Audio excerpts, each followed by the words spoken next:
يا مساء الهنا والسعادة عليكم يا أجمل متابعين في الدنيا. النهاردة بقى جاية لكم بكيكة بدون حليب بدون بيض.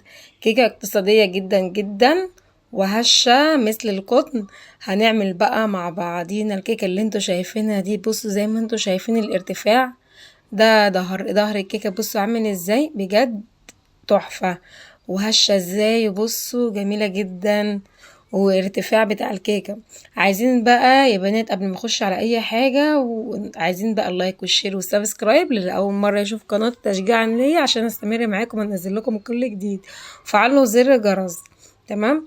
هنخش بقى على المقادير بسرعة بسرعة، تابعوا الفيديو لغاية الاخر عشان يعني ايه، طول ما الفيديو شغال وانا بقول يعني معلومات عن الكيك. انا نزلت بكوبايتين ونص من الدقيق، نخلته كده زي ما انتوا شايفين. هنعاير كل المقادير بنفس الكوباية، وهنزل بمعلقتين كبار كده من النشا. تمام. خطوات، خليكوا تابعوا الخطوات يا بنات اللي انا بمشي بيها. هنزل بقى برشة من الملح زي ما انتوا شايفين يا حبايبي كده. هتطلع بجد معانا كيكة روعة، وكيكة كمان اقتصادية وكمان في الخلاط. ولو مش عندك خلاط ممكن تعمليها في طبق عادي. هنزل بقى بكوباية وربع من السكر، ومعايا كوباية وربع من المية. هنزل بكوباية اهو. طبعا المية دافية زي دمعة العين. هنزل بقى بالربع الكوباية الباقية من المية. يعني نزلت كده بكوباية وربع من السكر، كوباية وربع من المية، ونص كوباية من الزيت. كده نزلنا بكل المكونات السايلة في الخلاط، وباكو من الفانيليا. تمام يا بنات زي ما انتوا شايفين كده، مفيش اسهل من كده. طبعا شغلنا الخلاط زي ما انتوا شايفين، ولو مش عندك خلاط بتستخدمي المضرب اللي هو اليدوي يعني عادي. تستخدمي اللي هو المضرب اليدوي دوت عادي ايه لو مش عندك خلاط. يلا بقى المكونات اللي هي الجافة اللي حاطينها دقيق ونشا ورشة من الملح. فين البيكنج باودر بقى؟ هقول لكم انا هحطه امتى. كمان ما يعني عايزاكم تكملوا الفيديو لغايه الاخر، لان في سر بقى بحطه كده على الكيكه بيخليها هشه كده ولونها فاتح، وبتبقى خطيره زي ما انتوا شفتوا في بدايه الفيديو. طبعا هنزل بالخليط كله السائل اللي انا ضربته في الخلاط، وكل ما انزل شويه بشويه وبقلب. هنزل شويه بشويه وهقلب زي ما انتوا شايفين كده. طبعا انا نزلت بالخليط بتاع السائل كله، وابتدي طبعا اللي انا اقلب المواد الجافة مع المواد السائلة كلها بمزجها مع بعض كده. ما عندكيش بيض، ما عندكيش حليب، تعالي نعمل مع بعضينا واحلى كيكة زي ما انتوا شايفين، وهتطلع معاكم خطيرة. هننزل بقى يا بنات بالكيك شيف زي ما انتوا شايفين كده. ده كيك الشيف. انا بحب احطه بعد ما اخلط كل المكونات مع بعضها، بحب احطه في الاخر، بيخلي الكيكة متساوية معاكي. بتطلع الكيكة متساوية، ما بتطلعش جنب وجنب. للناس اللي هي بتشتكي اللي الكيكة بتطلع معاها جنب وجنب، مرتفعة من جنب وجنب التاني لأ، بتبقى هابطة. لأ، انت حطي الكيك شيف او البيكنج باودر في اخر حاجة، يعني زي ما انا حطيتها كده. تمام يا بنات انا كده مزجت كل الخليط مع بعضه. ومعايا بقى المعلقة من العصير الليمون، ليمونة يعني واخدة المية بتاعتها بس، واخدة معلقة من عصير الليمون زي ما انتوا شايفين كده يا بنات. نزلت بقى بيها على على الخليط. وده السر بقى بتاعنا يا بنات اللي بيخلي الكيكة تطلع معانا هشة بقى وفاتحة كده. ولو ما عندكيش يعني انتي لو كان كده ممكن تحطي خل، بس انا ما عنديش خل بحط الليمون. انا بستبدل الخل بالليمون، بعصير الليمون بيطلع بجد معايا تحفة.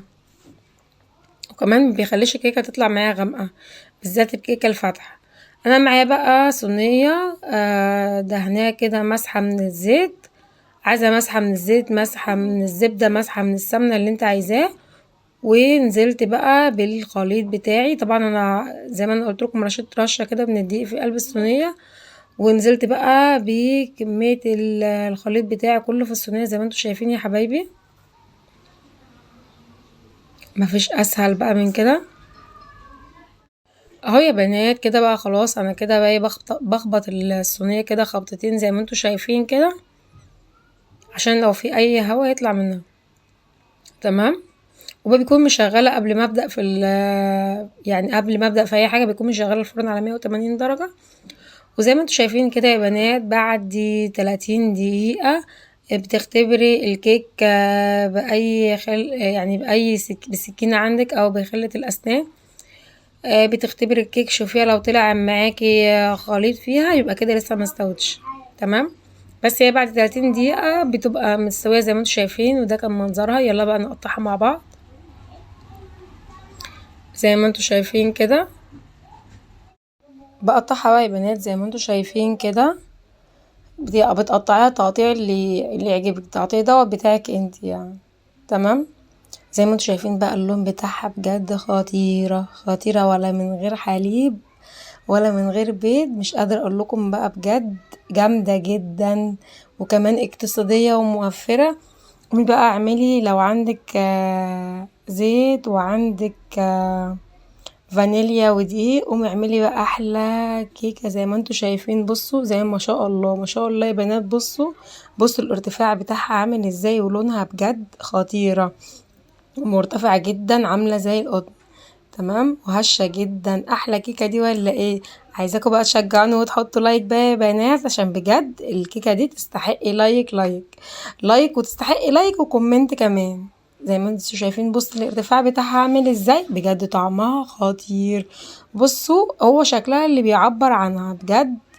بجد روعة روعة. جربوها بنفس المقادير بتاعتي دي وبنفس الخطوات اللي انا مشيت عليها، هتعملوا احلى كيكه، وكمان هتطلع من ايديكم احلى واطعم بكتير جدا. يلا بقى شجعوني وحطوا اللايك واشتركوا في القناه وفعلوا زر الجرس، وقولوا لي ايه رايكم في الكومنتات يا بنات. يا رب يكون عجبكم والطريقه بتاعتي عجبكم. بصوا زي ما انتوا شايفين يا جماله يا جماله روعه. بصوا روعه. وبصوا هشه جدا بقى ومرتفعه، وبصوا عامله زي القطن ازاي.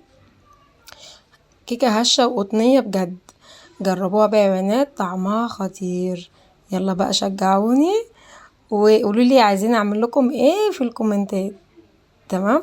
بصوا زي ما انتوا شايفين كده دي كيكه اللي هي من الجنب. بصوا مرتفعه ازاي، واللون بتاعها خطير خطير. انا بحب الكيكه يكون باللون دوت.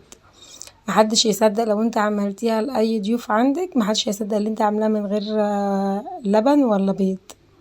يا رب يكون عجبكم. ودي كانت الكيكه بتاعتنا يا بنات. بصوا بقى مرتفعه ازاي. والسلام عليكم ورحمه الله وبركاته.